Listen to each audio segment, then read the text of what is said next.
ਸਤਿਨਾਮ ਸਾਰੇ ਜਪੋ ਸਤਿਨਾਮ ਸ੍ਰੀ ਵਾਹਿਗੁਰੂ।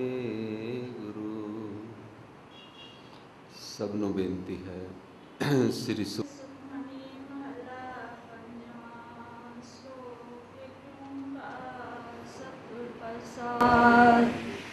ਆਦਿ ਗੁਰੇ ਨਮੇ ਜੁਗਾਦ ਗੁਰੇ ਨਮੇ ਸਤਿ ਗੁਰੇ ਨਮੇ ਸ੍ਰੀ ਗੁਰੁਦੇਵ ਨਮੇ।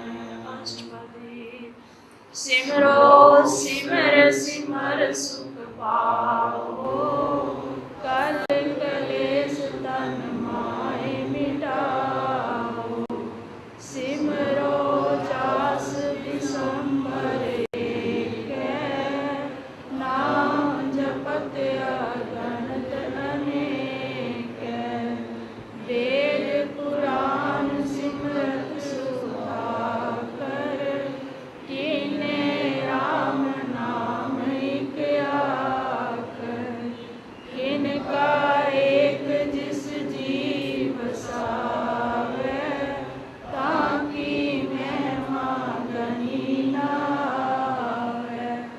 ਤਾਕੀ ਏਕੈ ਦਰਸ ਤੁਹਾਰੋ ਨਾਨਕ ਹੁਨ ਸੰਗ ਮੋਹਿ ਉਧਾਰੋ। ਸੁਖਮਨੀ ਸੁਖ ਅੰਮ੍ਰਿਤ ਪ੍ਰਭ ਨਾਮ ਭਗਤ ਜਨਾ ਕੈ ਮਨ ਵਿਸਰਾਮ। ਰਾਮ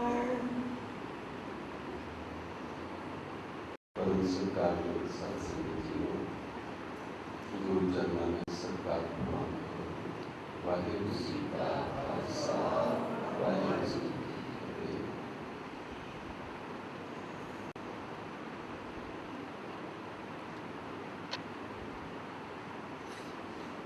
ਲਗਭਗ 1588-99 ਦੇ ਵਿੱਚ ਜਦੋਂ ਉਹਨਾਂ ਦੀ ਉਮਰ 25-26 ਸਾਲ ਦੀ ਹੋ ਚੁੱਕੀ ਸੀ,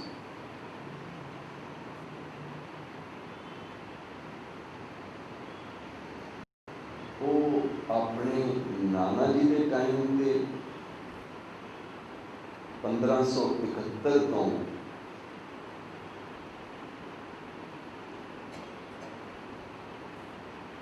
ਅੰਮ੍ਰਿਤਸਰ ਸਾਹਿਬ ਦੀ ਇਸ ਬੁਨਿਆਦ ਦੇ ਕੰਸਟਰਕਸ਼ਨ ਦੇ ਟਾਈਮ ਤੋਂ ਉਹਨਾਂ ਦਾ ਸਹਿਯੋਗ ਆਪਣੇ ਪਿਤਾ ਜੀ ਦੇ ਨਾਲ, ਜਿਨ੍ਹਾਂ ਦੀ ਸਤਿਗੁਰੂ ਰਾਮਦਾਸ ਜੀ ਦੀ ਜਦੋਂ ਉਹਨਾਂ ਨੂੰ ਹਲੇ ਗੁਰਿਆਈ ਨਹੀਂ ਸੀ ਮਿਲੀ, ਜੇਠਾ ਜੀ ਦੀ ਅਵਸਥਾ ਵਿੱਚ ਗੁਰੂ ਅਰਜਨ ਦੇਵ ਜੀ ਆਪਣੇ ਪਿਤਾ ਜੀ ਦੇ ਨਾਲ ਅੰਮ੍ਰਿਤਸਰ ਦੀ ਕੰਸਟਰਕਸ਼ਨ ਦੀ, ਸ਼ਹਿਰ ਦੀ ਬੁਨਿਆਦ ਦੇ ਟਾਈਮ 'ਤੇ, ਜਿਨ੍ਹਾਂ ਦੇ ਉਸ ਸਮੇਂ ਸਿਰਫ ਉਮਰ 8 ਸਾਲ ਸੀ, ਉਦੋਂ ਦੇ ਯੋਗਦਾਨ ਪਾ ਰਹੇ ਸਨ। ਮਹਾਰਾਜ ਗੁਰੂ ਅਰਜਨ ਦੇਵ ਜੀ ਦਾ ਅਪ੍ਰੈਲ ਦੀ 15 ਦਾ 1563 ਦਾ ਜਨਮ ਹੈ।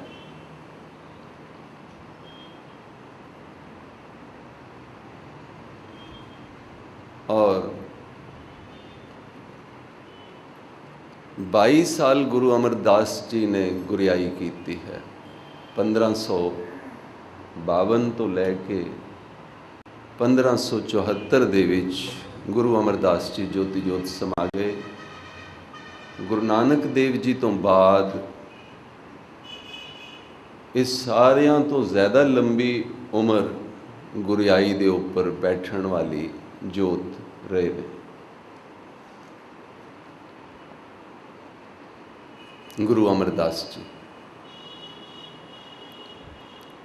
ਤਾਂ ਗੁਰੂ ਅਰਜਨ ਦੇਵ ਜੀ ਤਸਲੇ ਵੀ ਨਾਲ ਚੁੱਕਦੇ ਸਨ ਬਾਲਕ ਉਮਰ ਵਿੱਚ ਵੀ, ਔਰ ਬਾਣੀ ਵੀ ਉਚਾਰਨ ਕਰਦੇ ਸਨ।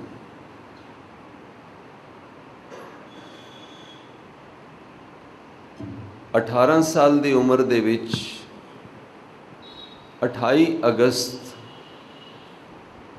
ਉਹਨਾਂ ਦੇ ਪਿਤਾ ਗੁਰੂ ਰਾਮਦਾਸ ਜੀ ਪ੍ਰਿਥੀ ਚੰਦ ਨੂੰ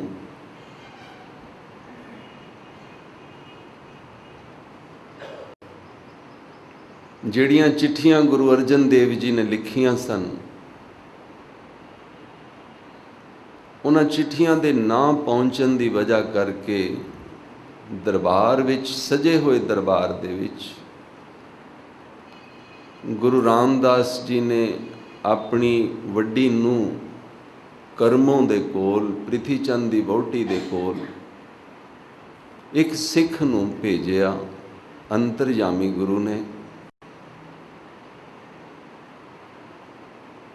ਕਿ ਮੇਰੇ ਸਾਹਿਬਜ਼ਾਦੇ ਦੀ ਜਿਹੜੀ ਚਿੱਠੀਆਂ ਆਈਆਂ ਨੇ ਉਹ ਪ੍ਰਿਥੀ ਚੰਦ ਦੀ ਜੇਬ ਦੇ ਵਿੱਚ ਪਈਆਂ ਨੇ, ਕਮੀਜ਼ ਦੇ ਵਿੱਚੋਂ ਕੱਢ ਕੇ ਲਿਆਓ। ਗੁਰਸਿੱਖ ਕਮੀਜ਼ ਦੇ ਵਿੱਚੋਂ ਚਿੱਠੀ ਕੱਢ ਕੇ ਲਿਆਇਆ। ਉਸ ਚਿੱਠੀ ਤੇ ਗੁਰੂ ਅਰਜਨ ਦੇਵ ਜੀ ਨੇ, ਜਿਵੇਂ ਅਸੀਂ ਗ੍ਰੀਟਿੰਗ ਕਾਰਡ ਬਣਾਉਂਦੇ ਹਾਂ, ਆਪਣੇ ਹੱਥ ਨਾਲ ਉਹਨਾਂ ਨੇ ਇੱਕ ਬਾਬੀਹੇ ਦੀ ਫੋਟੋ ਬਣਾਈ ਹੋਈ ਸੀ। ਔਰ ਪ੍ਰਿੰਸੀਪਲ ਸਤਬੀਰ ਸਿੰਘ ਜੀ ਲਿਖਦੇ ਨੇ ਕਿ ਉਸ ਬਾਬੀਹੇ ਦਾ ਮੂੰਹ ਖੁੱਲਿਆ ਹੋਇਆ ਸੀ, ਚਾਤਰਿਕ ਦਾ, ਬਰਡ ਦਾ, ਤੇ ਉਸ ਚਿੱਠੀ ਦੇ ਵਿੱਚ ਜੋ ਲਿਖਿਆ ਸੀ ਉਹ ਆਪ ਜਾਣਦੇ। ਤੀਸਰਾ ਲੈਟਰ ਸੀ, ਉਹਦੇ ਉੱਪਰ ਤੀਸਰਾ ਅੰਕ ਲਿਖਿਆ ਹੋਇਆ ਸੀ। ਦੱਸੋ ਕੀ ਸੀ ਬਾਣੀ? ਮੇਰਾ ਮਨ ਲੋਚੇ ਗੁਰ ਦਰਸ਼ਨ ਤਾਈ, ਬਿਲਪ ਕਰੇ ਚਾਤਰਿਕ ਕੀ ਨਿਆਏ। ਚਾਤਰਿਕ ਦੀ ਫੋਟੋ, ਸਵਾਂਤ ਬੂੰਦ ਨਾਮਮਈ ਅੰਮ੍ਰਿਤ ਦੀ ਸੂਝ ਦੀ ਫੋਟੋ, ਔਰ ਸ੍ਰੀ ਸੁਖਮਨੀ ਸਾਹਿਬ ਨਾਮਮਈ ਅੰਮ੍ਰਿਤ ਦੀ ਸੁਖ ਅੰਮ੍ਰਿਤ ਪ੍ਰਭ ਨਾਮ। ਸੁਖਮਨੀ ਸੁਖ ਅੰਮ੍ਰਿਤ ਪ੍ਰਭ ਨਾਮ ਦਾ ਇਹ ਆਪਣੇ ਜੀਵਨ ਕਾਲ ਵਿੱਚ ਗੁਰੂ ਅਰਜਨ ਦੇਵ ਜੀ ਨੇ ਆਪ ਹੀ ਇਸ ਦੀ ਸੰਪਾਦਨਾ ਕੀਤੀ।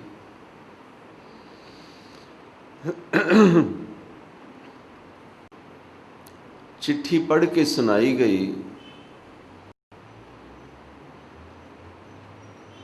ਗੁਰੂ ਰਾਮਦਾਸ ਜੀ ਦੀਆਂ ਅੱਖਾਂ ਦੇ ਵਿੱਚ ਬੇਹਬਲਤਾ ਦੇ ਨਾਲ ਇੱਕ ਮੋਤੀ ਵਰਗਾ ਅਥਰੂ ਆ ਗਿਆ। ਇਸ ਕਰਕੇ ਨਹੀਂ ਕਿ ਪੁੱਤਰ ਦਾ ਸਨੇਹ ਜਾਗ ਪਿਆ। ਛੋਟੇ ਜਿਹੇ ਆਪਣੇ ਪੁੱਤਰ ਬਾਲਕ ਦੇ ਅੰਦਰ ਗੁਰਬਾਣੀ ਰਚਨਾ ਦਾ ਇਹ ਬਖਸ਼ਿਸ਼ ਦੇਖ ਕੇ ਕਿ ਇਹ ਆਪ ਨਾਰਾਇਣ ਸੰਸਾਰ ਦੇ ਵਿੱਚ ਆਏ ਨੇ, ਜਿਨ੍ਹਾਂ ਦੇ ਪ੍ਰਤੀ ਭੱਟਾਂ ਨੇ ਬਾਅਦ ਵਿੱਚ ਗੁਰੂ ਅਰਜਨ ਪ੍ਰਤੱਛ ਹਰ ਕਰਕੇ ਲਿਖਿਆ ਹੈ। ਸਾਖਸ਼ਾਤ ਬ੍ਰਹਮ ਆਇਆ ਦੁਨੀਆ ਵਿੱਚ। ਤਾਂ ਗੁਰੂ ਰਾਮਦਾਸ ਜੀ ਨੇ ਉਸੇ ਸਮੇਂ ਉਸ ਫੋਟੋ ਦੇ ਉੱਪਰ ਬੱਦਲ ਦੀ ਫੋਟੋ ਬਣਾਈ ਔਰ ਉਹਦੇ ਵਿੱਚੋਂ ਸਵਾਂਤ ਬੂੰਦ ਡਿੱਗਦੀ ਹੋਈ ਦਿਖਾ ਕੇ ਬਾਬੀਹੇ ਦੀ ਚੁੰਝ ਦੇ ਵਿੱਚ ਸੰਬੋਧਨ ਕਰਕੇ ਦਿਖਾਈ। ਇਹ ਕੌਮ ਦੇ ਮਹਾਨ ਵਿਦਵਾਨ ਪ੍ਰਿੰਸੀਪਲ ਸਤਬੀਰ ਸਿੰਘ ਜੀ ਨੇ ਇਸ ਦਾ ਜ਼ਿਕਰ ਆਪਣੀ ਕਿਤਾਬ ਵਿੱਚ ਕੀਤਾ। ਪ੍ਰਿਥੀ ਚੰਦ ਦਰਬਾਰ ਦੇ ਵਿੱਚ ਖੜਾ ਹੋ ਕੇ ਉੱਚਾ ਉੱਚਾ ਬੋਲਣ ਲੱਗ ਪਿਆ ਔਰ ਸੱਚੇ ਪਾਤਸ਼ਾਹ ਨੇ ਸਮਝਾਇਆ ਪਿਆਰ ਨਾਲ, ਜਿਸ ਬਾਣੀ ਵਿੱਚ ਜ਼ਿਕਰ ਹੈ, ਕਾਹੇ ਝਗਰਤ ਹੋਂ ਸੰਗ ਬਾ, ਜਿਨ ਕੇ ਜਣੇ ਵਡੀਰੇ ਤੁਮ ਹੋ, ਤਿਨ ਸੰਗ ਝਗਰਤ ਪਾ। ਜਿਨ੍ਹਾਂ ਦੇ ਜਣੇ ਹੋਏ ਵੱਡੇ ਹੋਏ ਹੋ, ਉਹਨਾਂ ਨਾਲ ਝਗੜਾ ਕਰ ਰਹੇ ਹੋ। ਪ੍ਰਿਥੀ ਚੰਦ 19 ਸਾਲ ਦਾ ਹੋ ਗਿਆ ਸੀ ਤਾਂ ਉਸ ਦੇ ਹੱਥ ਵਿੱਚ ਸਾਰਾ ਰਾਜ ਭਾਗ ਸੀ।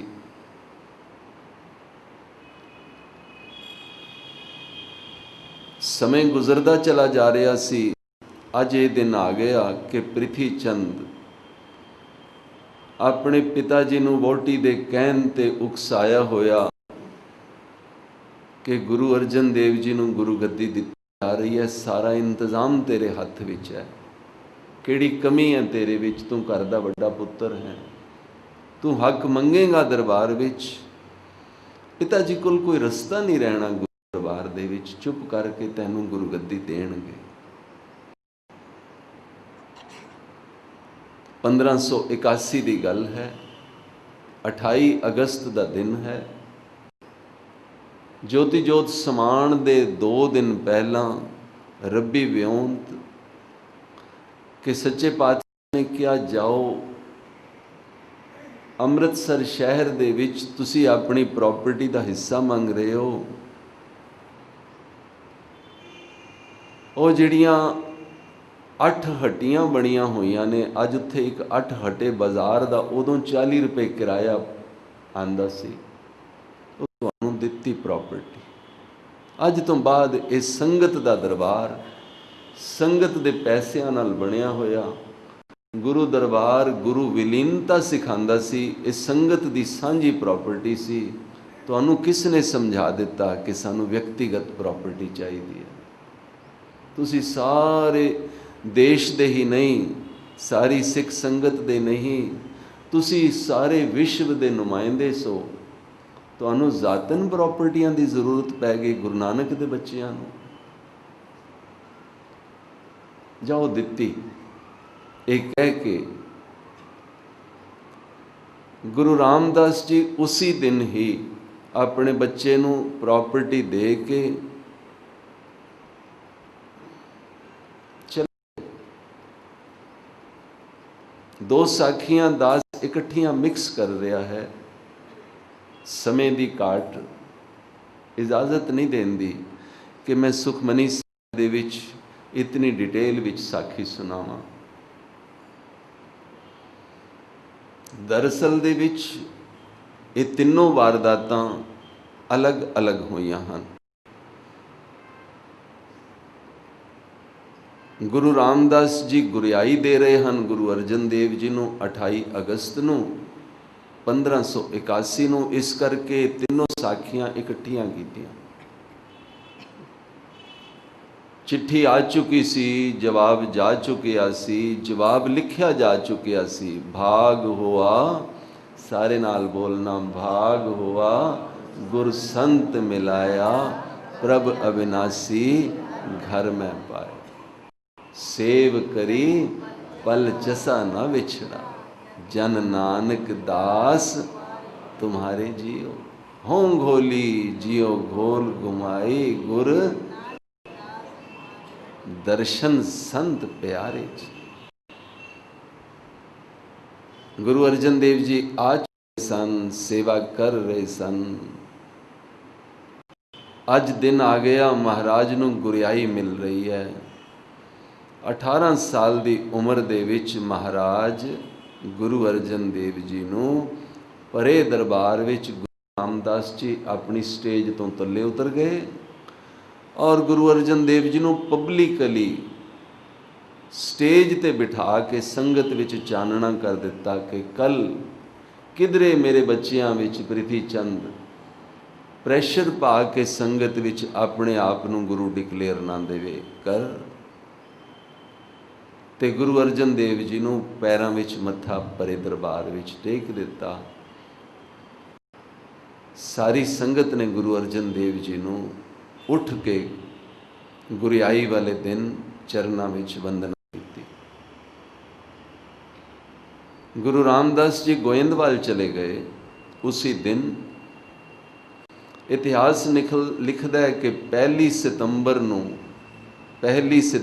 1581 नूं सिर्फ एक दिन बाद, 2 दिन बाद गुरु रामदास जी गोइंदवाल जाके ज्योति जोत समा जाते। गुरु अर्जन देव जी गोइंदवाल पहुँच जाते हैं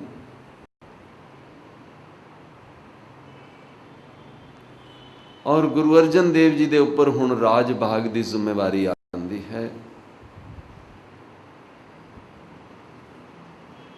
10वीं का दिन आंदा है, सिर ते पगड़ी बनाई जानी है, पट ਗਿਣਤੀ ਦੇ ਵਿੱਚ 11 ਦੱਸੇ ਜਾ ਰਹੇ ਹਨ, ਜਿਨ੍ਹਾਂ ਦਾ ਗੁਰਬਾਣੀ ਗੁਰੂ ਗ੍ਰੰਥ ਸਾਹਿਬ ਵਿੱਚ ਜ਼ਿਕਰ ਹੈ। ਇਹ ਭੱਟ ਸਾਰੇ ਦੇਸ਼ ਦੇ ਸ਼ਾਂਤਰਾਂ ਦਾ ਰਟਨ ਕਰਕੇ ਪੰਜਾਬ ਦੀ ਧਰਤੀ ਤੇ ਵਾਪਸ ਆ ਰਹੇ ਸਨ। ਪਿੰਡਾਂ ਵਿੱਚੋਂ, ਰਾਹ ਜੰਗਲਾਂ ਵਿੱਚੋਂ ਕੀ ਦੇਖਦੇ ਹਨ? ਅਨੇਕ ਸੰਗਤਾਂ ਦੇ ਜੱਥੇ ਗੋਇੰਦਵਾਲ ਵਾਲੇ ਪਾਸੇ ਚੱਲ ਰਹੇ ਹਨ। ਪੁੱਛਿਆ ਨੇ ਕੀ ਕਾਰਨ, ਇੱਧਰ ਇਤਨੀ ਸੰਗਤ ਕਿਉਂ ਜਾ ਰਹੀ ਹੈ? ਸੰਗਤਾਂ ਨੇ ਦੱਸਿਆ ਕਿ ਸਾਡੇ ਸਤਿਗੁਰੂ ਨਾਨਕ ਦੇਵ ਜੀ ਦੀ ਗੱਦੀ ਦੇ ਚੌਥੀ ਜੋਤ ਸਰੀਰ ਤਿਆਗ ਗਈ ਹੈ। 5ਵੀਂ ਜੋਤ ਨੂੰ ਅੱਜ ਸਿਰ ਦੇ ਉੱਪਰ ਪਗੜੀ ਬੰਨ੍ਹੀ ਜਾਣੀ। ਅੱਜ 10ਵੀਂ ਦਾ ਦਿਨ ਹੈ। ਭੱਟਾਂ ਨੂੰ ਵੀ ਚਾਅ ਚੜ੍ਹਿਆ। ਉਹਨਾਂ ਨੇ ਵੀ ਜੀਵਨ ਵਿੱਚ ਕਦੀ ਗੁਰੂ ਨਹੀਂ ਸੀ ਦੇਖਿਆ, ਗੁਰੂ ਧਾਰਨ ਨਹੀਂ ਸੀ ਕੀਤਾ। ਬੜੇ ਵਿਦਵਾਨ ਸਨ ਭਾਟ। ਉਹਨਾਂ ਨੇ ਗੁਰੂ ਅਰਜਨ ਦੇਵ ਜੀ ਦੇ ਦਰਸ਼ਨ ਕਰਨ ਦੇ ਚਾਅ ਨਾਲ ਗੋਇੰਦਵਾਲ ਜਾ ਕੇ ਇਹ ਮਨ ਵਿੱਚ ਸੋਚਦੇ ਸਨ ਕਿ ਬੜਾ ਵੱਡਾ ਕੋਈ ਜਟਾਧਾਰੀ ਗੁਰੂ ਹੋਏਗਾ, ਭਗਵੇ ਕੱਪੜੇ ਪਾਏ ਹੋਣਗੇ, ਮਗਰ ਪਤਲੇ ਲੰਬੇ ਸੁਨੱਖੇ ਸ਼ਾਂਤ ਨੂਰਾਨੀ ਚਿਹਰੇ ਵਾਲੀ ਜੋਤ, ਪਤਲਾ ਜਿਹਾ ਮਲਮਲ ਦਾ ਕੁੜਤਾ, ਕਛਹਿਰਾ ਗੋਡਿਆਂ ਤੱਕ, ਗਲੇ ਦੇ ਵਿੱਚ ਸਫੇਦ ਪਤਲਾ ਜਿਹਾ ਪੱਲਾ, ਸਿਰ ਦੇ ਉੱਪਰ ਛੋਟੀ ਜਿਹੀ ਖੇਸਕੀ, ਸਿਰ ਨੀਵਾਂ ਕਰਕੇ ਬੈਠੇ ਹੋਏ ਹਨ। ਨੂਰ ਝੱਲਿਆ ਨਹੀਂ ਜਾ ਰਿਹਾ। ਬਾਬਾ ਬੁੱਢਾ ਜੀ ਅਰਦਾਸ ਕਰਦੇ ਹਨ,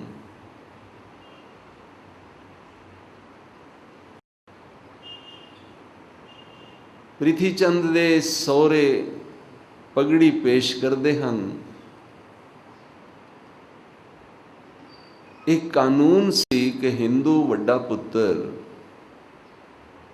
ਪਗੜੀ ਜਦੋਂ ਪਬਲਿਕਲੀ ਬਣਾਉਂਦਾ ਸੀ ਤੇ ਲੈਣੀਆਂ ਦੇਣੀਆਂ ਦਾ ਜ਼ਿੰਮੇਦਾਰ ਬਣ ਜਾਂਦਾ ਸੀ। ਡਿਕਲੇਰੇਸ਼ਨ ਹੋ ਜਾਂਦੀ ਸੀ ਸਮਾਜਿਕ ਪਰਿਵਾਰਕ ਕਿ ਇਹ ਗੱਦੀ ਦਾ ਹੱਕਦਾਰ ਹੈ। ਇਸ ਪਗੜੀ ਦੀ ਰਸਮ ਦਾ ਇਹੀ ਸਭ ਤੋਂ ਵੱਡਾ ਹੱਕ ਬਣ ਜਾਂਦਾ ਸੀ।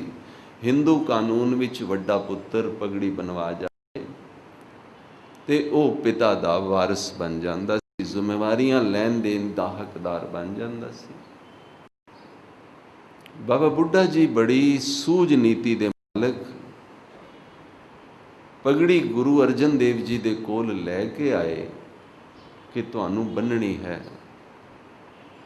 ਬਾਬਾ ਬੁੱਢਾ ਜੀ ਦੀ ਜ਼ਿੰਮੇਵਾਰੀ ਸੀ ਨਾ 7 ਪੀੜ੍ਹੀਆਂ ਤੱਕ ਪਗੜੀ ਬਣਾਉਣ ਦੀ, ਗੁਰਿਆਈ ਦੇ ਕੇ ਤਿਲਕ ਲਗਾਉਣ ਦੀ। ਗੁਰੂ ਨਾਨਕ ਸਾਹਿਬ ਨੇ ਉਹਨਾਂ ਦੀ ਜੋਤ ਦੀ ਜ਼ਿੰਮੇਵਾਰੀ ਲਾ ਦਿੱਤੀ ਸੀ। ਸਤਿਗੁਰੂ ਅਰਜਨ ਦੇਵ ਜੀ ਨੇ ਮਨ ਵਿੱਚ ਧਾਰ ਲਿਆ ਸੀ ਕਿ ਮੈਂ ਵੱਡਾ ਨਹੀਂ ਬਣਨਾ। ਹਾਲਾਂਕਿ ਉਹਨਾਂ ਨੂੰ ਗੁਰਿਆਈ ਦਿੱਤੀ ਜਾ ਚੁੱਕੀ ਸੀ।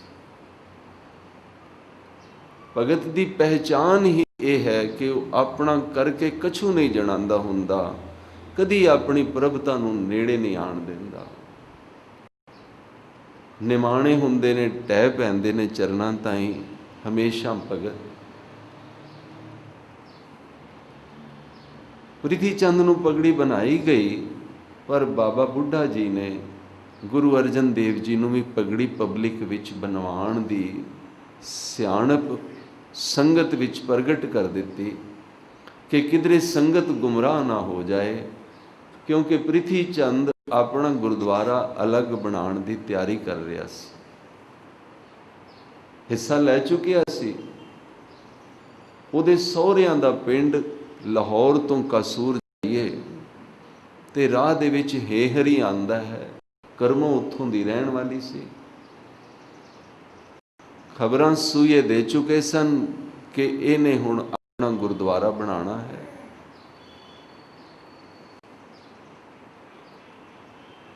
ਗੁਰੂ ਅਰਜਨ ਦੇਵ ਜੀ ਨੂੰ ਗੁਰੂ ਗੱਦੀ ਮਿਲਣ ਤੋਂ ਬਾਅਦ, ਪਗੜੀ ਬੰਨਣ ਤੋਂ ਬਾਅਦ, ਮੋਹਿਨ ਜੀ ਨੇ ਤੇ ਸ਼ਾਦੀ ਹੀ ਨਹੀਂ ਸੀ ਕਰਾਈ। ਉਹਨਾਂ ਦੇ ਮਾਮਾ ਜੀ ਨੇ, ਬ੍ਰਹਮ ਗਿਆਨੀ ਮੋਹਿਨ ਜੀ ਨੇ, ਗੋਇੰਦਵਾਲ ਰਹਿੰਦੇ ਸਨ। ਗੁਰੂ ਅਮਰਦਾਸ ਜੀ ਦੇ 2 ਬੇਟੇ, ਬਾਣੀਆਂ ਦੀਆਂ ਸਾਰੀਆਂ ਪੋਥੀਆਂ ਜੋ ਗੁਰੂ ਨਾਨਕ ਦੇਵ ਜੀ ਆਪ ਲਿਖ ਰਹੇ ਸਨ, ਪ੍ਰਾਕ੍ਰਿਤ ਬੋਲੀ ਦੇ ਵਿੱਚ ਵੀ ਤੇ ਉਸ ਸਮੇਂ ਦੀ ਅਨੇਕ ਬੋਲੀਆਂ ਵਿੱਚ, ਨਾਮਦੇਵ, ਤਰਲੋਚਨ, ਸਦਨਾ, ਕਬੀਰ ਦੀਆਂ ਬਾਣੀਆਂ ਘਰ ਲਿਆ ਕੇ ਗੁਰੂ ਨਾਨਕ ਸਾਹਿਬ ਹਰ ਯਾਤਰਾ ਤੋਂ ਬਾਅਦ ਅਲੱਗ-ਅਲੱਗ ਡਾਇਰੀ, ਅਲੱਗ-ਅਲੱਗ ਪੋਥੀ ਆਪਣੀ ਘਰ ਰੱਖ ਜਾਂਦੇ ਸਨ, ਸੰਭਾਲੀ ਜਾਂਦੀ ਸੀ। ਇਹਨਾਂ ਬਾਣੀਆਂ ਨੂੰ ਇਕੱਠਾ ਕਰਨਾ ਹਰ ਗੁਰੂ ਦਾ ਧਰਮ ਸੀ। ਬਾਬਾ ਮੋਹਨ ਜੀ ਦੇ ਕੋਲ ਅਨੇਕ ਪੋਥੀਆਂ ਗੁਰੂ ਨਾਨਕ ਸਾਹਿਬ ਦੇ ਟਾਈਮ ਦੀਆਂ ਪਈਆਂ ਹੋਈਆਂ ਸਨ।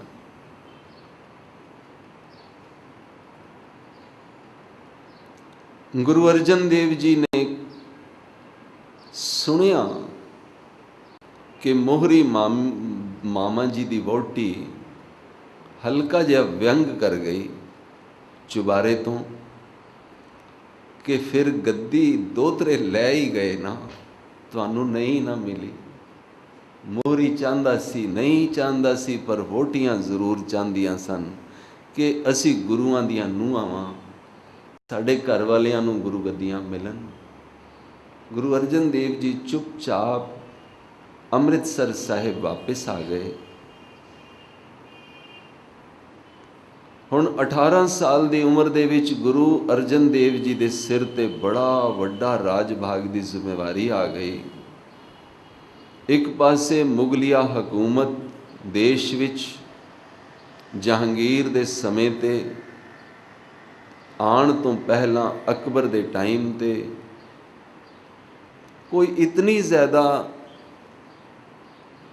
ਦੇਸ਼ ਦੇ ਵਿੱਚ ਮਾਈਨੋਰਿਟੀਜ਼ ਦੇ ਬਾਰੇ, ਗਰੀਬਾਂ ਦੇ ਬਾਰੇ ਇਤਨੀ ਅਕਬਰ ਦੀ ਕੋਈ ਜ਼ਿਆਦਾ ਇੰਪਰੂਵਮੈਂਟ ਨਹੀਂ ਸੀ ਜਿਤਨੀ ਗੁਰੂਮਤ ਚਾਹੁੰਦੀ ਸੀ।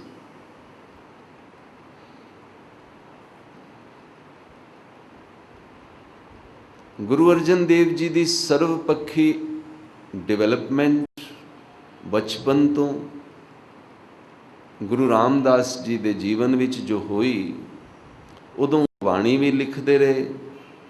ਆਰਕੀਟੈਕਚਰਲ ਡਿਜ਼ਾਈਨਿੰਗ, ਕੰਸਟਰਕਸ਼ਨ, ਸੇਵਾ, ਇਹ ਸਾਰੀਆਂ ਜ਼ਿੰਮੇਵਾਰੀਆਂ ਗੁਰੂ ਅਰਜਨ ਦੇਵ ਜੀ ਨਾਲ ਨਿਭਾਉਂਦਿਆਂ ਅੱਜ 18 ਸਾਲ ਦੀ ਉਮਰ ਦੇ ਵਿੱਚ ਕੀ ਦੇਖਦੇ ਹਨ ਕਿ ਪ੍ਰਿਥੀ ਚੰਦ ਦੇ ਸਮੇਂ ਦੀ ਮੈਨੇਜਮੈਂਟ ਦੇ ਸੇਵਾਦਾਰ, ਮਸੰਦ ਅੰਮ੍ਰਿਤਸਰ ਦੇ ਚਾਰੋਂ ਪਾਸੇ ਦਰਵਾਜ਼ਿਆਂ ਤੇ, ਨਾਕੇਬੰਦੀਆਂ ਤੇ ਖੜੇ ਹੋਏ ਹਨ। ਸੰਗਤਾਂ ਦੂਰੋਂ ਦੂਰੋਂ ਦਰਸ਼ਨ ਕਰਨ ਆ ਰਹੀਆਂ ਹਨ। ਪਿੰਡਾਂ ਵਿੱਚੋਂ ਲੋਕਾਂ ਨੂੰ ਨਹੀਂ ਪਤਾ ਕਿ ਗੁਰੂ ਨਾਨਕ ਦੀ ਗੱਦੀ ਦੇ ਵਾਰਿਸ ਗੁਰੂ ਅਰਜਨ ਦੇਵ ਜੀ ਦੀ ਜਗ੍ਹਾ ਤੇ ਪ੍ਰਿਥੀ ਚੰਦ ਆਪਣੇ ਮਸੰਦਾਂ ਤੇ ਸੇਵਾਦਾਰਾਂ ਦੇ ਦੁਆਰਾ ਸਾਰੀਆਂ ਆਈਆਂ ਹੋਈਆਂ ਭੇਟਾਵਾਂ ਨੂੰ ਆਪਣੇ ਵੱਲ ਚਲਾਕੀ ਨਾਲ ਖਿੱਚ ਰਿਹਾ ਹੈ। ਜ਼ਮੀਨਾਂ, ਬੱਚੇ, ਸੇਵਕ, ਅਨੇਕ ਪ੍ਰਕਾਰ ਦੇ ਲੰਗਰ ਇਤਿਆਦਿ। ਜਦੋਂ ਹਰਿਮੰਦਰ ਸਾਹਿਬ ਨਹੀਂ ਸੀ ਬਣਿਆ ਹੋਇਆ, ਉਸ ਸਮੇਂ ਦਾ ਆਪ ਦ੍ਰਿਸ਼ ਅੱਖਾਂ ਵਿੱਚ ਖਿੱਚੋ। ਯਾਦ ਰੱਖਣਾ ਕਿ ਦਾਸ ਆਪ ਨੂੰ ਇਹ ਦ੍ਰਿਸ਼ 1581 ਦਾ ਸੁਣਾ ਰਿਹਾ ਹੈ। 1563 ਤੇ 1578 ਦੇ ਵਿੱਚ 15 ਸਾਲਾਂ ਦਾ ਫਰਕ ਹੈ। 1563 ਤੇ 1581 ਵਿੱਚ 17.5 ਸਾਲ ਦਾ, 18 ਸਾਲ ਦਾ ਫਰਕ ਹੈ। ਹਰਿਮੰਦਰ ਸਾਹਿਬ ਦੀ ਕੰਸਟਰਕਸ਼ਨ ਗੁਰੂ ਅਰਜਨ ਦੇਵ ਜੀ ਨੇ ਲਗਾਤਾਰ 6 ਸਾਲ ਕੋਈ ਕੰਸਟਰਕਸ਼ਨ ਹੀ ਨਹੀਂ ਹੋਈ। ਫੰਡਸ ਦਾ ਆਣਾ ਰੁਕ ਜਾਣਾ ਜਾਂ ਪ੍ਰਿਥੀ ਚੰਦ ਵੱਲ ਚਲੇ ਜਾਣਾ, ਲੰਗਰ ਦਾ ਮਸਤਾਨਾ ਹੋ ਜਾਣਾ। ਭਾਈ ਸਾਹਿਬ ਭਾਈ ਗੁਰਦਾਸ ਜੀ ਦਾ ਆਗਰੇ ਤੋਂ ਗੁਰੂ ਅਰਜਨ ਦੇਵ ਜੀ ਦੇ ਜੋਤੀ ਜੋਤ ਸਮਾਨ ਦੇ ਟਾਈਮ ਤੇ ਪਹੁੰਚਣ ਵਿੱਚ ਅਗਸਤ ਸਤੰਬਰ ਵਿੱਚ ਨਦੀਆਂ ਦਾ ਚੜ ਜਾਣਾ ਤੇ ਪੁਲਾਂ ਤੋਂ ਬਿਨਾਂ ਪਹੁੰਚਦਿਆਂ 6 ਮਹੀਨੇ ਲੱਗ ਜਾਣ। ਬਾਬਾ ਬੁੱਢਾ ਜੀ ਭਾਈ ਸਾਹਿਬ ਗੁਰਦਾਸ ਜੀ ਦੀ ਇੰਤਜ਼ਾਰ ਕਰ ਰਹੇ ਸਨ ਕਿ ਕਿਵੇਂ ਨੱਥ ਪਾਈਏ। ਭਾਈ ਸਾਹਿਬ ਗੁਰਦਾਸ ਜੀ ਨੇ ਲੰਗਰ ਦੇ ਵਿੱਚ ਜਦੋਂ ਛੋਲਿਆਂ ਦੀ ਰੋਟੀ ਖਾਧੀ ਤੇ ਦ੍ਰਿਸ਼ ਦੇਖਿਆ ਕਿ ਸਿੱਖੀ ਦਾ ਉਹ ਗੜ ਜਿਹੜਾ ਦੇਸੀ ਘਿਓ ਦਾ ਕੜਾਹ ਪ੍ਰਸ਼ਾਦ ਛਕਾਉਂਦਾ ਹੈ,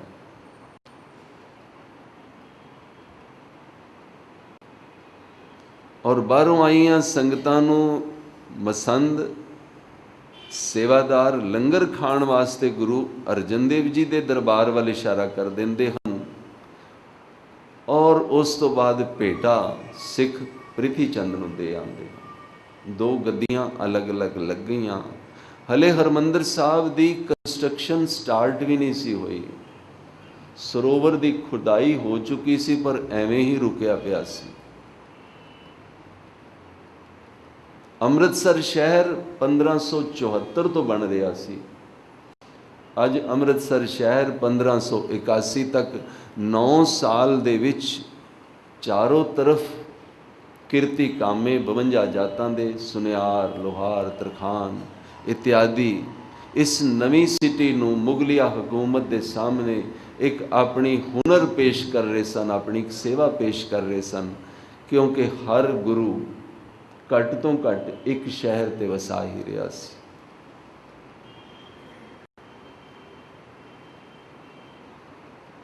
ਭਾਈ ਸਾਹਿਬ ਗੁਰਦਾਸ ਜੀ ਨੇ ਆ ਕੇ ਬਾਬਾ ਬੁੱਢਾ ਜੀ ਨੂੰ ਪੁੱਛਿਆ, ਬਾਬਾ ਜੀ ਇਹ ਕੀ ਦੇਖਿਆ ਜਾ ਰਿਹਾ ਹੈ? ਸਾਰੀ ਖਬਰ ਆ ਗਈ। ਅਗਲੇ ਦਿਨ ਸਵੇਰੇ ਉੱਠ ਕੇ ਸਾਰੇ ਦਰਵਾਜ਼ਿਆਂ ਤੇ ਜਿੱਥੇ ਚੌਕੀਆਂ ਲੱਗੀਆਂ ਹੋਈਆਂ ਸਨ ਚੁੰਗੀਆਂ ਦੀਆਂ, ਇਹ ਵੀ ਇੱਕ ਬੜੀ ਖੋਜ ਦਾ ਵਿਸ਼ੇ ਹੈ ਕਿ ਜਦੋਂ ਗਵਰਨਮੈਂਟ ਫੋਰਨ ਇਨਵੇਜ਼ਨਸ ਦੀ ਹੋਵੇ ਤੇ ਵਤਨ ਦੀ ਪੰਜ ਰਾਜ ਦੀ ਪੰਚਾਇਤ ਨੇ ਆਪਣੇ ਜਪਜੀ ਸਾਹਿਬ ਦੇ ਕੇਂਦਰਿਤ ਥੀਮ ਪੰਜ ਪ੍ਰਵਾਨ ਪੰਜ ਪ੍ਰਧਾਨ ਦੇ ਆਸ਼ੇ ਤੇ ਆਪਣਾ ਸ਼ਹਿਰ ਉਸਾਰ ਕੇ ਚੁੰਗੀਆਂ ਆਪਣੀਆਂ ਰੱਖ ਲਈਆਂ। ਕਿਹੜੀਆਂ ਐਪਲੀਕੇਸ਼ਨਸ ਗਵਰਨਮੈਂਟਸ ਦੇ ਕੋਲ ਲੱਗੀਆਂ, ਜਿਨ੍ਹਾਂ ਦੇ ਆਧਾਰ ਤੇ ਮੁਗਲਿਆ ਹਕੂਮਤ ਨੇ ਸਿੱਖ ਗੁਰੂਆਂ ਨੂੰ ਆਪਣੇ ਸ਼ਹਿਰ ਉਸਾਰ ਕੇ ਆਪਣੀਆਂ ਚੁੰਗੀਆਂ ਦੀ ਉਗਰਾਹੀ ਦੀ ਇਜਾਜ਼ਤ ਦੇ ਦਿੱਤੀ। MCDs ਕਹੀਏ, ਕਾਰਪੋਰੇਸ਼ਨਸ ਕਹੀਏ,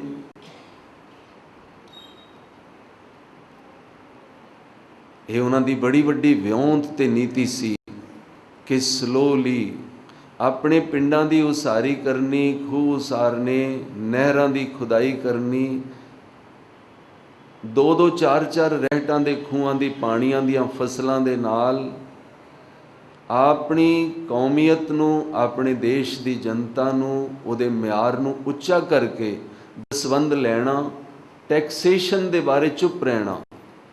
ਗਵਰਨਮੈਂਟ ਨੂੰ ਹਿੰਦੂ ਟੈਕਸ ਦੇਵੇ ਜਾਂ ਨਾ ਦੇਵੇ, ਮਗਰ ਹਿੰਦੂਆਂ ਮੁਸਲਮਾਨਾਂ ਦੇ ਵਿੱਚ ਇੱਕ ਨਵੀਂ ਜਾਗ੍ਰਿਤੀ ਪੈਦਾ ਕਰਨੀ ਕਿ ਇਹ ਸੱਚਾ ਪਾਤਸ਼ਾਹ ਦੀ ਗਵਰਨਮੈਂਟ ਜਾਨਵਰ ਖਰੀਦ ਕੇ ਦਿੰਦੀ ਹੈ, ਧੀਆਂ ਭੈਣਾਂ ਦੇ ਵਿਆਹ ਦੇ ਵਿੱਚ ਮਦਦ ਕਰਦੀ ਹੈ, ਗੁਰੂ ਘਰ ਨੂੰ ਆਈ ਹੋਈ ਸਾਂਝੀ ਗੋਲਕ ਗਰੀਬਾਂ ਵਾਸਤੇ ਲੁਟਾਈ ਜਾਂਦੀ ਹੈ। ਇਹ ਸੱਚਾ ਪਾਤਸ਼ਾਹ ਦੀ ਗਵਰਨਮੈਂਟ ਮੁਗਲਾਂ ਦੀ ਉਸ ਝੂਠੀ ਗਵਰਨਮੈਂਟ ਤੋਂ 1000 ਗੁਣਾ ਵਧੀਆ ਹੈ। ਕਿਉਂ ਨਾ ਦਸਵੰਧ ਇਹਨਾਂ ਨੂੰ ਹੀ ਦਿੱਤਾ ਜਾਏ।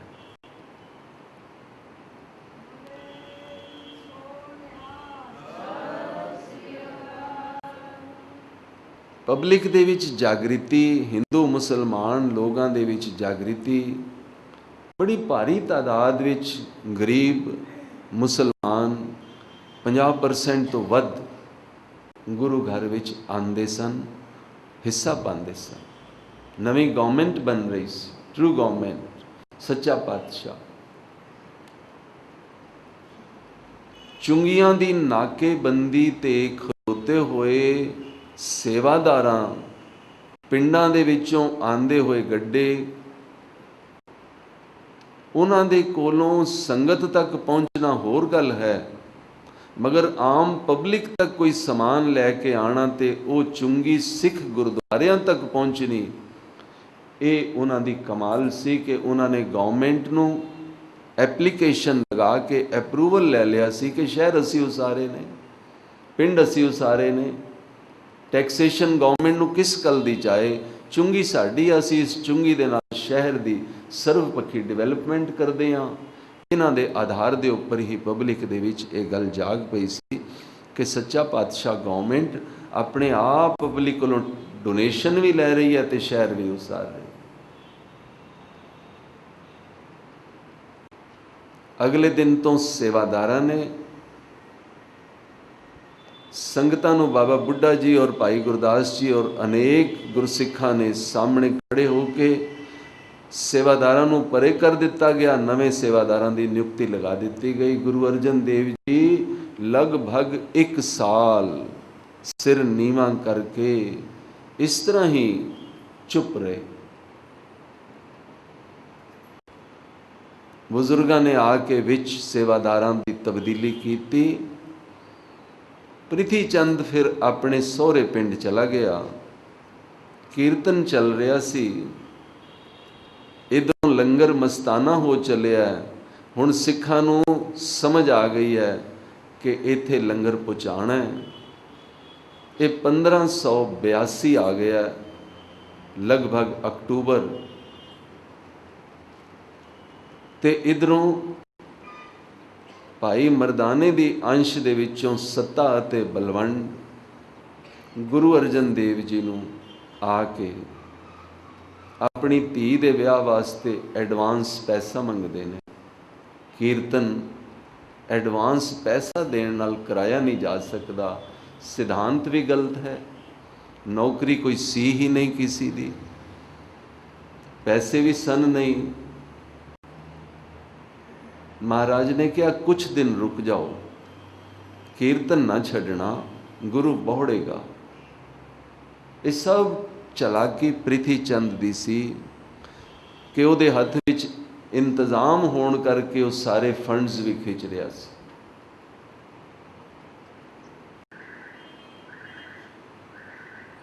अखीर ते रुस के मूँह चों एक लफज गंदा कह गए, सत्ता बलवंड। जे साडा बुजुर्ग वडेरा मरदाना कीर्तन ना करदा ते नानक जी नूं जानदा भी कौन। महाराज कोलों ये गल बर्दाश्त नहीं हुई, चुप हो गए, वो चले गए। फिर बाद विच आप इतिहास विच जानते हो कि लाहौर दे एक गुरसिख ने एक दिन माफ़ी मंगवाण वास्ते लिया के फिर बिठाया सी, पर गुरु अर्जन देव जी अगले दिन तो सरंदा पकड़ के बैठ गए। आप संगतां कीर्तन करन लग गईयां। उस दिन तो गुरु घर दे विच ये रिवाज चल पिया कि संगत आप कीर्तन करे। ये दृश्य अखां अगे रखना कि हरमंदर साहब दा सरोवर भी नहीं सी बनिया ते हरमंदर साहब दी हले कंस्ट्रक्शन भी नहीं सी हुई। ये दरबार अलग लगदा सी। हुण हरमंदर साहब की ड्यूटी आई, सहजे सहजे कंस्ट्रक्शन 2 बारी चली, 2 बारी रुकी। 1581 तो 82 तक की गाथा आपने सुनी है। हुण 82 तो लैके 88 तक 6 साल दे विच कंस्ट्रक्शन हरमंदर साहब की नहीं हो सकी। मियाँ मीर जी नूं बुलाया गया, ईरान दे संत सन। 1588 ਦੇ ਵਿੱਚ ਇੱਟ ਰੱਖੀ ਹਰਮੰਦਰ ਸਾਹਿਬ ਦੀ ਸਰੋਵਰ ਦੇ ਵਿੱਚ, ਔਰ 1.5 ਸਾਲ ਦੇ ਵਿੱਚ ਦਰਸ਼ਨੀ ਡਿਊਟੀ ਔਰ ਸ਼੍ਰੀ ਹਰਮੰਦਰ ਸਾਹਿਬ ਦੀ ਕੰਸਟਰਕਸ਼ਨ ਗੁਰੂ ਅਰਜਨ ਦੇਵ ਜੀ ਨੇ ਕੰਪਲੀਟ ਕੀਤੀ। ਉਮਰ 26 ਸਾਲ ਹੋ ਗਈ, ਸ਼ਾਦੀ ਨਹੀਂ ਸੀ ਕਰਾਈ। ਹੁਣ ਸ਼ਾਦੀ ਕਰਾਉਣ ਦੇ ਵਾਸਤੇ ਹਾਂ ਕਰ। ਇੱਕ ਚੀਜ਼ ਆਪ ਨੂੰ ਕਹਿ ਦਵਾਂ कि ये जो हुण तक अद्धा घंटा पौना घंटा आपने सुनिया, अमरजीत सिंह इस सब्जैक्ट की कोई तैयारी या व्योंत करके नहीं सी आया। सुखमनी साहब की कथा की व्योंत की तैयारी सी, मगर ये सारियां डेट्स टाइम्स वाहिगुरु जी की मेहर दे नाल अपने आप अंदरों आंदियां ने। कोई किताब कंसल्ट दास नहीं करके आया, पर करके आंदा है ਜਦੋਂ ਕੋਈ ਵਿਸ਼ੇਸ਼ ਦਿਨ ਹੁੰਦਾ ਹੈ।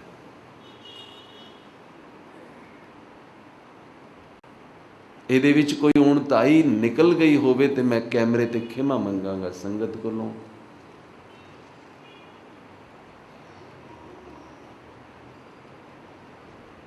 शादी दी हाँ हो गई, 1599 निकल गया। मात गंगा जी दे नाल महाराज नवीं विआही हुई अपनी महल दे नाल प्रचार दौरियां दे उपर चल पे। हरमंदर साहब दे विच हले श्री गुरु ग्रंथ साहब दी कोई संपादना नहीं सी हुई। ये दृश्य सिख संगतां नूं अगे रखना चाहिए अपनियां दार्शनिकता दे विच कि साडे इतिहास ते साडी दार्शनिकता दा मिलगोबा सुमेल साडा ज्ञान है। 1588-99 विच हरमंदर साहब दे कंप्लीट होंदियां ही शादी दा हो जाना और 1604 दी भादरों दी पहली तरीक नूं गुरु ग्रंथ साहब दा कंप्लीट होना।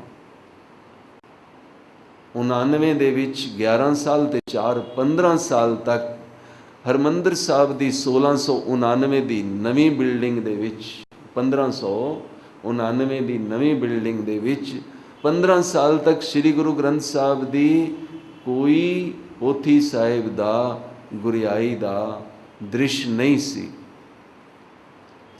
बस इस दर्शनी ड्योढ़ी जो संगत अंदर जाती सी, आप पूछ सकते हो मत्था किहनूं टेकदी सी। कोई मूर्ति नहीं सी, कोई किताब पोथी कुछ नहीं सी। गुरु अर्जन देव जी आप नहीं सन बैठते, चले गए सन। बहुत वड्डा कम सी उन्हां दे सिर ते। आप ये भी सवाल कर सकते हो कि ये गाथा क्यों सुना रहे हो। कोई इन्हां विचों काला पै सकदा है कि सुखमनी साहिब दी गाथा दे नाल इहदा की तलक है। इसी गई सुखमनी साहब दे लिखारी श्री गुरु अर्जन देव जी दी जीवन गाथा दे विच सुखमनी साहब कदों आई, ਇਹਦੇ ਨਾਲ बेस बन रहा है कि 1600 पूरी 1600 ਦੇ ਵਿੱਚ, क्योंकि सिख तवारीख खालसा दा राइटर, खालसा इतिहास की सब तो सोहनी पुस्तक तारीख खालसा लिखती है कि 1657 के संमत विच सुखमनी साहिब की लिखाई दी गुरु अर्जन देव जी की विओंत विच समय मिलिया। आपनूं ये गल क्वेश्चन की शक्ल विच करदा हाँ कि सम्मत ਅਤੇ AD ਦੇ ਵਿੱਚ ਕੀ ਫਰਕ ਹੈ, ਕਿੰਨੇ ਸਾਲ। ਜਿਹੜਾ ਗੁਰਸਿੱਖੀ ਦਾ ਜਵਾਬ ਦੇ ਉਹਨੂੰ ਸਤਿਗੁਰੂ ਦੀਆਂ ਲੱਖ ਲੱਖ ਅਸੀਸਾਂ।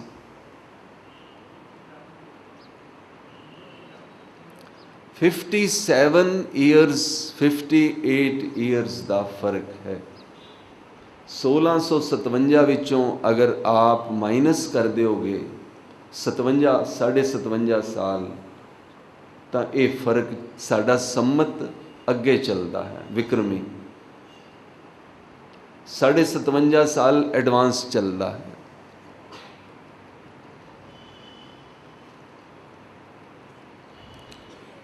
ਤਾਂ 1599 ਤੋਂ 1600 ਤੱਕ ਦੀ 11 ਸਾਲ ਦੀ ਗਾਥਾ ਰਹਿ ਗਈ ਹੈ। 1600 ਦੇ ਵਿੱਚ ਸੁਖਮਨੀ ਸਾਹਿਬ ਦੀ ਲਿਖਾਈ ਸ਼ੁਰੂ ਹੋਈ। इस करके महाराज की जीवनी सारी लैनी जरूरी हो गई। संक्षेप दे विच महाराज शादी करा के माझे दा चप्पा चप्पा हज़ारां 100-200 पिंड नहीं, माझा ते दुआबा दा चप्पा चप्पा गुरु अर्जन देव जी ने पाकिस्तान वाली साइड भी, लाहौर कसूर तक वाली साइड भी अपनी नवीं महल माता गंगा जी दे नाल लगातार 6 साल बाहर ही रहे। और गुरु हरगोबिंद साहब का जन्म 1595 विच होया। 6 साल तक मात गंगा जी दे घर दे विच बच्चा नहीं होया। इस ਸਿੱਖ ਸੰਗਤ ਨੂੰ ਆਮ ਕਾਮਨ ਗੱਲਾਂ ਵੀ ਬਹੁਤ ਘੱਟ ਸੰਗਤ ਨੂੰ ਪਤਾ ਨੇ।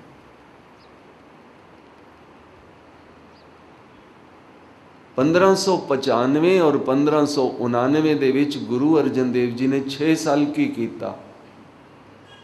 ਚੱਪਾ ਚੱਪਾ ਇੱਕ ਇੱਕ ਪਿੰਡ ਵਿੱਚ ਜਾਣਾ ਔਰ ਹਰ ਪਿੰਡ ਦੇ ਵਿੱਚ 15-15 ਦਿਨ, ਮਹੀਨਾ 2-2 ਦਿਨ ਰਹਿ ਕੇ ਬ੍ਰਹਮ ਗਿਆਨ ਦੀ ਜੋ ਨਾਮਕਣੀ ਆਪ ਨੂੰ ਜਪਜੀ ਸਾਹਿਬ ਦੀ ਗਾਥਾ ਵਿੱਚ ਦਾਨ ਵਿੱਚ ਮਿਲੀ ਸੀ, ਇਹ ਅਣਮੰਗਿਆ ਦਾਨ ਦੇਣ ਦੀ ਪ੍ਰੇਰਨਾ ਕਰਕੇ ਨਾਮ ਦਾ ਧਨ ਦੇ ਕੇ ਆਣਾ ਔਰ ਆਪ ਤੋਂ ਮੈਂ ਹੁੰਗਾਰਾ ਲਵਾਂਗਾ ਜੈਕਾਰੇ ਦੀ ਸ਼ਕਲ ਵਿੱਚ।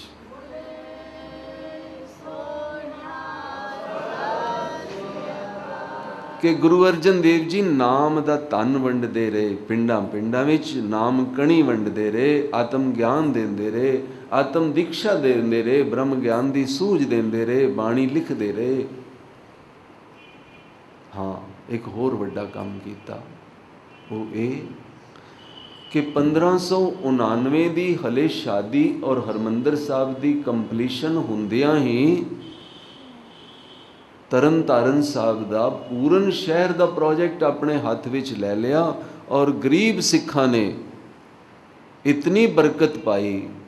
ਅੱਜ ਦੇ ਤਰ੍ਹਾਂ ਇਹ ਅਮੀਰ ਸਿੱਖ ਨਹੀਂ ਸਨ ਹੁੰਦੇ, ਉਹ ਤੇ ਹੱਥਾਂ ਦੇ ਵਿੱਚ ਫਾਵੜੇ ਤਸਲੇ ਚੁੱਕ ਕੇ 200 ਲੋਕ ਨਾਲ ਚੱਲਦੇ ਸਨ, 2 ਹਜ਼ਾਰ ਲੋਕ ਨਾਲ ਚੱਲਦੇ ਸਨ।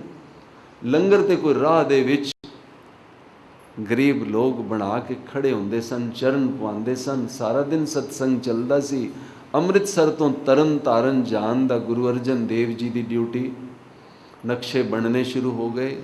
ਇਹ ਵੀ ਯਾਦ ਰੱਖਣਾ ਕਿ ਹਰਮੰਦਰ ਸਾਹਿਬ ਦਾ ਨਕਸ਼ਾ, ਅਕਾਲ ਤਖਤ ਦਾ ਨਕਸ਼ਾ ਗੁਰੂ ਅਰਜਨ ਦੇਵ ਜੀ ਦੇ ਆਪਣੇ ਹੱਥਾਂ ਦਾ ਬਣਿਆ ਹੋਇਆ ਸੀ। ਕੋਈ ਪੇਡ ਆਰਕੀਟੈਕਟ ਨਹੀਂ ਸਨ, ਕੋਈ ਆਰਕੀਟੈਕਟ ਦੀਆਂ ਡਿਜ਼ਾਈਨਰਸ ਤੇ ਯੂਨੀਵਰਸਿਟੀਆਂ ਨਹੀਂ ਸਨ ਹੁੰਦੀਆਂ। ਔਰ ਦੁਨੀਆ ਦਾ ਇਹ 8ਵਾਂ, ਜਿਸ ਨੂੰ ਇੰਗਲਿਸ਼ ਵਿੱਚ ਕੀ ਕਹਿੰਦੇ ਨੇ, ਵੰਡਰਸ ਆਫ ਦਾ ਵਰਲਡ, ਅੱਜ ਉਹ 8ਵਾਂ ਵੰਡਰ ਆਫ ਦਾ ਵਰਲਡ ਨਹੀਂ ਹੈ, ਸਭ ਤੋਂ ਪਹਿਲਾ ਵੰਡਰ ਆਫ ਦਾ ਵਰਲਡ ਹੈ। ਅੱਜ ਦੁਨੀਆ ਨੇ ਇਸ ਗੱਲ ਨੂੰ ਐਪਰੂਵ ਕੀਤਾ ਹੈ ਕਿ ਵਸਦੀ ਸੰਗਣ ਅਪਾਰ ਅਨੂਪ ਰਾਮ ਦਾਸ। ਇਤਨੀ ਸੰਘਣੀ ਅਪਾਰ ਵਸਦੀ ਹੋਈ ਉਸ ਸ਼ਹਿਰ ਦੀ ਆਬਾਦੀ ਦਾ ਨਕਸ਼ਾ ਕਿਆ ਕਮਾਲ ਦਾ ਹੈ। ਸਾਰੀ ਦੁਨੀਆ ਦੇ ਲੋਕ ਪੌੜੀਆਂ ਉੱਤੇ ਚੜ੍ਹ ਕੇ ਹੀ ਕਿਸੇ ਵਸਤੂ ਨੂੰ ਪ੍ਰਾਪਤ ਕਰਦੇ ਨੇ। ਗੁਰੂ ਘਰ ਦੇ ਚਾਰੋਂ ਥੜੇ ਨੀਵੇਂ ਹੀ ਲਿਆਂਦੇ। ਦਰਸ਼ਨੀ ਡਿਓਢੀ ਤੱਕ ਪਹੁੰਚਣ ਵਾਸਤੇ ਗੁਰਸਿੱਖੀ ਦੀ ਨਿਸ਼ਾਨੀ ਹੈ, ਜਿੰਨਾ ਨੀਵਾਂ ਹੋਏਗਾ ਉਨਾ ਹੀ ਰੱਬ ਨੂੰ ਪ੍ਰਾਪਤ ਕਰੇਗਾ।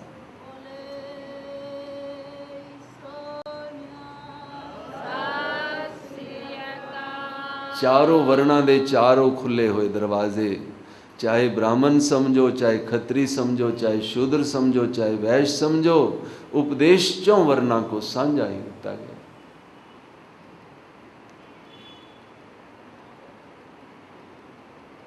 ਪੁਰਾਤਨ ਗਾਥਾ ਤੇ ਇਹ ਹੈ ਕਿ ਇਹ ਉਹ ਸਥਾਨ ਹੈ ਦੁੱਖ ਭੰਜਨੀ ਬੇਰੀ ਦਾ, ਰਾਮਸਰ ਦਾ, ਜਿੱਥੇ ਸ੍ਰੀ ਸੁਖਮਨੀ ਸਾਹਿਬ ਲਿਖਣ ਦੀ ਜਗ੍ਹਾ ਨਿਯਤ ਹੋਈ। ਜਦੋਂ ਦੇਵਤਿਆਂ ਤੇ ਦੈਨਤਾਂ ਨੇ ਅੰਮ੍ਰਿਤ ਮੰਥਨ ਦੀ ਗਾਥਾ ਹਿੰਦੂ ਇਤਿਹਾਸ ਵਿੱਚੋਂ ਅਗਰ ਸੁਚੱਜੇ ਢੰਗ ਨਾਲ ਪ੍ਰਗਟ ਕੀਤੀ ਜਾਏ, ਉਹਦੇ ਜੋ ਮਾਈਥੋਲੋਜੀ ਨੂੰ ਬਾਹਰ ਕੱਢ ਦਿੱਤਾ ਜਾਏ, ਤੇ ਉਹ ਅੰਮ੍ਰਿਤ ਦਾ ਡੋਲਾ ਪਾਣੀ ਦਾ ਤੇ ਸੀ ਨਹੀਂ, ਸੀ ਤੇ ਵਿਚਾਰਧਾਰਾ ਦਾ, ਸੰਸਕ੍ਰਿਤੀਆਂ ਦੇ ਸਮਾਵੇਸ਼ ਦਾ। ਉਹ ਅੰਮ੍ਰਿਤ ਦਾ ਡੋਲਾ ਦੇਵਾਂ ਨੇ ਇਸ ਦੁੱਖ ਭੰਜਨੀ ਬੇਰੀ ਦੇ ਤੱਲੇ ਪਾਣੀ ਦਾ ਨਹੀਂ, ਵਿਚਾਰਧਾਰਾ ਦਾ, ਗਾਥਾ ਦਾ।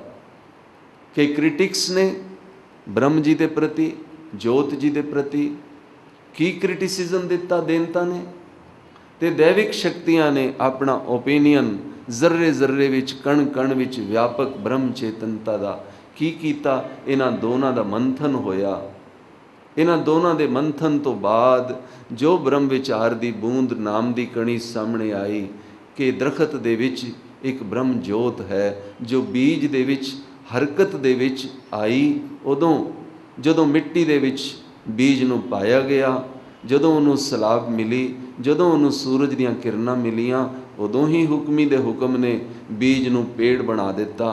ਪੇੜ ਦੇ ਵਿੱਚ ਬਣਾਉਣ ਵਾਲੀ ਜੋਤ ਨੂੰ ਹੀ ਵਾਹਿਗੁਰੂ ਕਹਿੰਦੇ।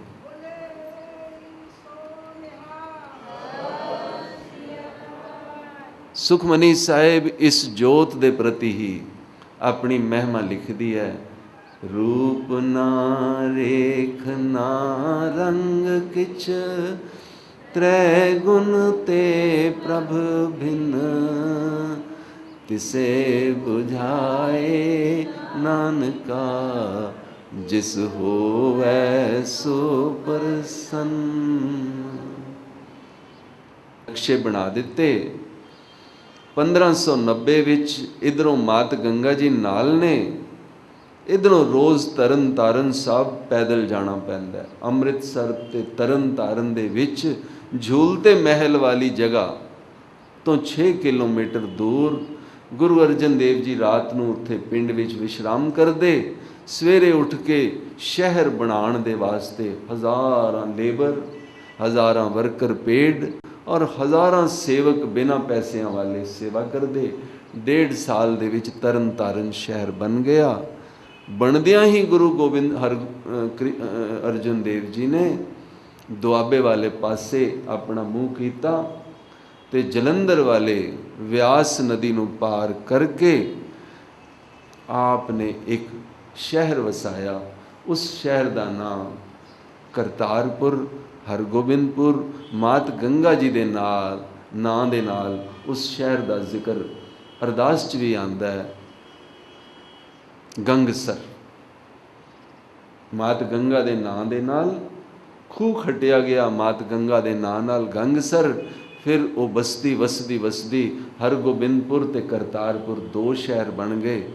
हुण मात गंगा जी बाबा बुढ़ा जी तो वरदान लैके वडाली साहब विखे रुके। गुरु अर्जन देव जी 5वां शहर वडाली बनाते हैं। 1595 दे विच गुरु हरगोबिंद साहब जून की 19 तरीक नूं अवतार धरते ने ते सिर्फ हुण 4.5 साल रह गए ने सुखमनी साहब की लिखाई दे। 1595 का अध निकल गया। 5 शहर बन चुके ने। देश दे विच अकाल पै गया, बारिश होनी बंद हो गई, 3 सीजन गुजर गए। अकबर दिल्ली तो आगरा तो लाहौर आ गया और लाहौर दे विच गुरु अर्जन देव जी दे लगभग 600 सेवकों का जत्था अपने गड्ढियां दे उपर, जिथे 1.5 साल तो 3 सीजन तो बारिश नहीं सी हुई, अकाल दे नाल हज़ारां लोग मर रहे सन। उन्हां दियां लाशां चुक के गुरसिख सेवक चिट्टियां केसकियां, चिट्टे मलमली कुड़तियां दे विच पैरों नंगे गड्ढे भर के छोलियां दे, बीबियां कणकां ते छोले पी के लोगों को रोटियां खवा रही सन। सड़कों ते झाड़ू मार के लाशां नूं चुक के साड़िया ते दफनाया जा रहा सी। ये सारी रिपोर्ट विद्वान राइटर्स ने लाहौर दे विच एक हॉलैंड तो आए हुए डच पादरी दे डायरी विचों लई है। इतिहास उत्थों मिलिया। एक डच पादरी हॉलैंड दा लिखदा है कि मैं इस देश दे विच सेवादारां नूं देखिया, सफ़ेद पल्लियां ते पगड़ियां दे विच। हिंदुस्तान दी गवर्नमेंट इन्हां गरीबां नूं कुछ नहीं कर सकी, अकबर खुद कुछ नहीं कर सकिया, अकबर दे अपने शाही खजाने विचों कुछ नहीं दिता जा सकिया, मगर इन्हां गरीब सिखां ने अपने खेतां दे विचों, अपने घरां दे विचों आटा लिया के लाहौर शहर दे विच गुरु अर्जन देव जी ने आके 8 महीने सेवा की। 1596 दे विच बालक हरगोबिंद राय जी साहिब जी नाल सन लाहौर दे विच।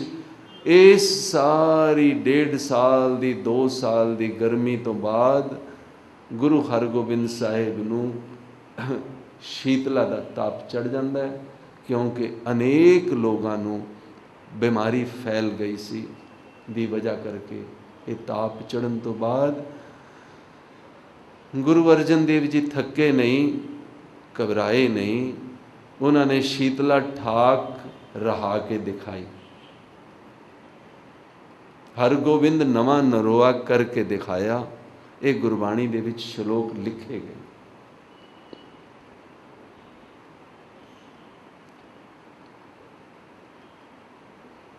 (1599) ਦੇ ਐਂਡ ਵਿੱਚ ਅਨੇਕ ਬਾਣੀਆਂ ਗੁਰੂ ਅਰਜਨ ਦੇਵ ਜੀ ਬਚਪਨ ਤੋਂ ਲਿਖਦੇ ਆ ਰਹੇ ਸਨ।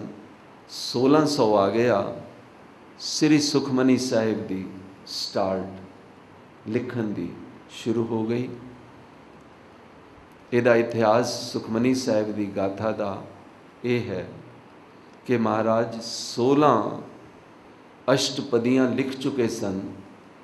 ਬਾਬਾ ਸ਼੍ਰੀ ਚੰਦ ਜੀ ਗੁਰੂ ਨਾਨਕ ਦੇਵ ਜੀ ਦੇ ਸਾਹਿਬਜ਼ਾਦੇ ਅੰਮ੍ਰਿਤਸਰ ਤੋਂ ਹੋ ਕੇ ਚਲੇ ਗਏ ਸਨ। ਗੁਰੂ ਅਰਜਨ ਦੇਵ ਜੀ ਹੁਣ ਉਹਨਾਂ ਨੂੰ ਉਹਨਾਂ ਦੇ ਬਾਰਨ ਪਿੰਡ ਦੇ ਵਿੱਚ ਮਿਲਣ ਗਏ, ਸਤਿਕਾਰ ਕਰਨ ਗਏ, ਚਰਨ ਬੰਦਨਾ ਕਰਨ ਗਏ ਔਰ ਉਹਨਾਂ ਨੂੰ ਜਾ ਕੇ ਸਤਿਕਾਰ ਦੇ ਕੇ ਕਹਿਣ ਲੱਗੇ ਕਿ ਨਾਮ ਦਾ ਜਹਾਜ਼ ਬਣਾ ਰਹੇ ਹਾਂ ਆਪ ਦੀ ਕਿਰਪਾ ਦੇ ਨਾਲ, ਔਰ ਹਰ ਸੰਤ ਦੀ, ਹਰ ਬ੍ਰਹਮ ਗਿਆਨੀ ਦੀ, ਹਰ ਭਗਤ ਦੀ ਬਾਣੀ ਇਹਦੇ ਵਿੱਚ ਜਹਾਜ਼ ਦੇ ਵਿੱਚ ਲੱਕੜਾਂ ਦੀਆਂ ਸ਼ਤੀਰੀਆਂ ਬਣ ਕੇ, ਫੱਟੀਆਂ ਬਣ ਕੇ ਸਾਈਡਾਂ 'ਤੇ ਲਗਾਈਆਂ ਜਾ ਰਹੀਆਂ ਨੇ। ਆਪ ਦਾ ਵਿੱਚ ਯੋਗਦਾਨ ਚਾਹੀਦਾ ਹੈ। ਸੁਖਮਨੀ ਸਾਹਿਬ ਦੀ ਰਚਨਾ ਪੜ੍ਹ ਕੇ ਸੁਣਾਈ ਗਈ। 16 ਅਸ਼ਟਪਦੀਆਂ ਪੜ੍ਹ ਕੇ ਸੁਣਾਉਣ ਤੋਂ ਬਾਅਦ ਗੁਰੂ ਅਰਜਨ ਦੇਵ ਜੀ ਨੇ ਬਾਬਾ ਸ਼੍ਰੀ ਚੰਦ ਜੀ ਨੂੰ ਇਹ ਬੇਨਤੀ ਕੀਤੀ। ਬਾਬਾ ਨੰਦ ਸਿੰਘ ਜੀ ਦੇ ਗੁਟਕਿਆਂ 'ਚ ਲਿਖਿਆ ਹੋਇਆ ਹੈ ਕਿ ਤੁਸੀਂ ਵੀ ਯੋਗਦਾਨ ਪਾਓ। ਬਾਬਾ ਸ਼੍ਰੀ ਚੰਦ ਜੀ ਮੁਸਕਰਾ ਪਏ, ਕਹਿੰਦੇ ਨੇ ਬਹੁਤ ਵੱਡੀ ਆਯੂ ਸੀ ਉਸ ਵਕਤ, 130-32 ਸਾਲ ਦੀ। ਕਹਿਣ ਲੱਗੇ ਕਿ ਬਾਣੀ ਤੇ ਅਰਜੁਨ ਤੁਸੀਂ ਹੀ ਲਿਖਣੀ ਜਾਣਦੇ ਹੋ, ਤਾਂ ਹੀ ਤੇ ਗੁਰਿਆਈ ਤੁਹਾਡੇ ਕੋਲ। ਹਾਲਾਂਕਿ ਬਾਬਾ ਸ਼੍ਰੀ ਚੰਦ ਜੀ ਨੇ ਵੀ ਬਾਣੀ ਲਿਖੀ ਹੈ, ਉਹਨਾਂ ਦੀ ਸੰਪਰਦਾਇ ਦੇ ਕੋਲ ਬਾਣੀ ਹੈ, ਮਗਰ ਉਹਨਾਂ ਨੇ ਵੀ ਪੈਰਾਂ ਵਿੱਚ ਮੱਥਾ ਟੇਕਦਿਆਂ ਹੀ ਗੁਰੂ ਅਰਜਨ ਦੇਵ ਜੀ ਦੇ ਦੁਆਰਾ ਇਤਨਾ ਪਿਆਰ ਕਰਦਿਆਂ ਮਹਾਰਾਜ ਉੱਥੇ ਕਾਫੀ ਸਮੇਂ ਰਹੇ। ਇਤਿਹਾਸ ਕਹਿੰਦਾ ਕਿ 8 ਬਾਕੀ ਦੀਆਂ ਅਸ਼ਟਪਦੀਆਂ ਉੱਥੇ ਹੀ ਲਿਖੀਆਂ ਗਈਆਂ। ਗੁਰੂ ਨਾਨਕ ਸਾਹਿਬ ਦੇ ਸਾਹਿਬਜ਼ਾਦੇ ਸ਼੍ਰੀ ਚੰਦ ਜੀ ਨੇ 17ਵੀਂ ਅਸ਼ਟਪਦੀ ਦਾ ਪਦਾ ਪਹਿਲਾ ਸ਼ਲੋਕ ਕਿਵੇਂ ਲਿਖਿਆ, ਆਪ ਸਾਰੇ ਨਾਲ ਪੜ੍ਹਨਾ ਜੀ। ਆਦ ਸੱਚ ਜੁਗਾਦ ਸੱਚ ਹੈ ਭੇ ਸੱਚ, ਨਾਨਕ ਹੋਸੀ ਭੇ। ਵੀ ਨਹੀਂ ਲਿਖਿਆ, ਭੇ ਲਿਖਿਆ, ਕਿਉਂਕਿ ਬਜ਼ੁਰਗ ਸਨ ਮੂੰਹ ਚੋਂ ਵੀ ਨਿਕਲਦਾ ਨਹੀਂ ਸੀ, ਭੇ ਨਿਕਲਦਾ ਸੀ। ਗੁਰੂ ਅਰਜਨ ਦੇਵ ਜੀ ਦੀ ਮਹਾਨਤਾ ਦੇਖੋ, ਉਹਨਾਂ ਨੇ ਭੇ ਹੀ ਲਿਖਿਆ।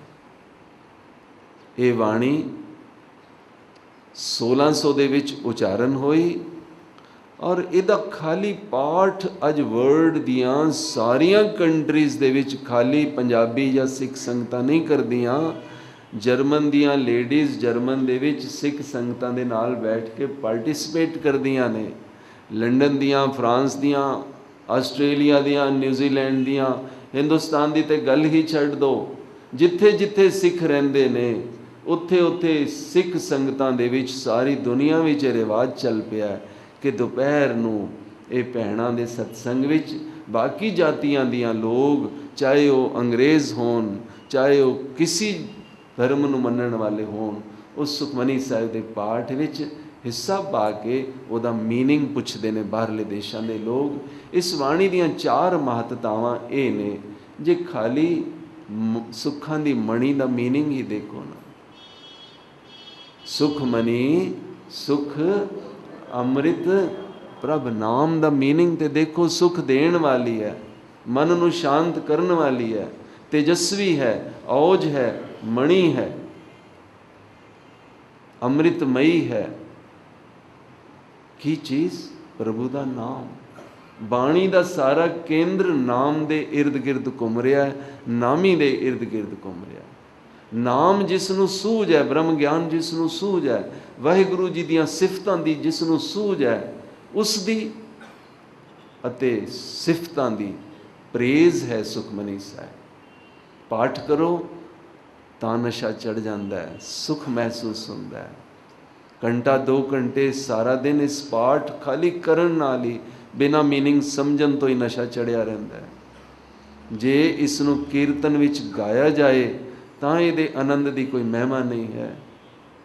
ਔਰ ਜੇ ਇਸ ਪਾਠ ਦਾ ਗੁਰੂ ਜੀ ਦਾ ਹੁਕਮ ਅਤੇ ਉਪਦੇਸ਼ ਸਮਝ ਕੇ ਇਸ ਦਾ ਮੀਨਿੰਗ ਸਮਝ ਲਿੱਤਾ ਜਾਏ ਤੇ ਗਹਿਰੀ ਦਾਰਸ਼ਨਿਕਤਾ ਪ੍ਰੂਵ ਹੋ ਜਾਂਦੀ ਹੈ। ਜਪਜੀ ਸਾਹਿਬ ਦੀ ਤਰ੍ਹਾਂ ਇਹ ਬੜੀ ਗੂੜੀ ਬਾਣੀ ਹੈ, ਬਾਹਰੋਂ ਇਹਦੀ ਲੈਂਗੁਏਜ ਬੜੀ ਸਰਲ ਹੈ, ਮਗਰ ਭਾਵਨਾ ਇਸ ਸਮੁੰਦਰ ਦੀ ਤਰ੍ਹਾਂ ਆਪਣੇ ਵਿੱਚ ਸਮੇਟ ਕੇ ਬੈਠੀ ਹੈ। ਅਸੀਂ ਆਉਂਦੇ ਹੋਏ ਦਿਨਾਂ ਵਿੱਚ ਜਦੋਂ ਇਸ ਗੂੜੇ ਭਾਵਾਂ ਨੂੰ ਸਰਲ ਬੋਲੀ ਵਿੱਚ ਸੁਣ ਕੇ ਸਮਝਾਂਗੇ ਤੇ ਅਸੀਂ ਇਹ ਸਮਝਾਂਗੇ ਕਿ ਜੀਵਨ ਦੇ ਵਿੱਚ ਅਸੀਂ ਵਾਹਿਗੁਰੂ ਨੂੰ ਪ੍ਰਾਪਤ ਕਰ ਲਿਆ ਸਾਡੇ ਵਿੱਚ ਹੀ ਬਸ।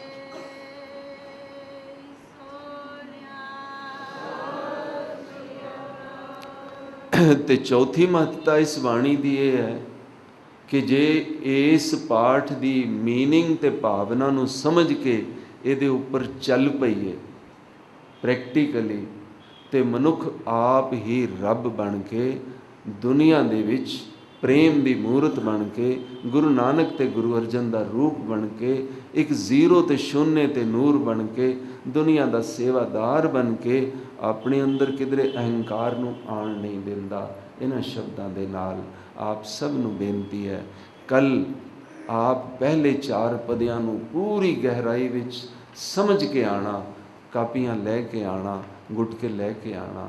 ਇਹਨਾਂ ਸ਼ਬਦਾਂ ਨਾਲ ਧੰਨਵਾਦ। ਵਾਹਿਗੁਰੂ ਜੀ ਕਾ ਖਾਲਸਾ, ਵਾਹਿਗੁਰੂ।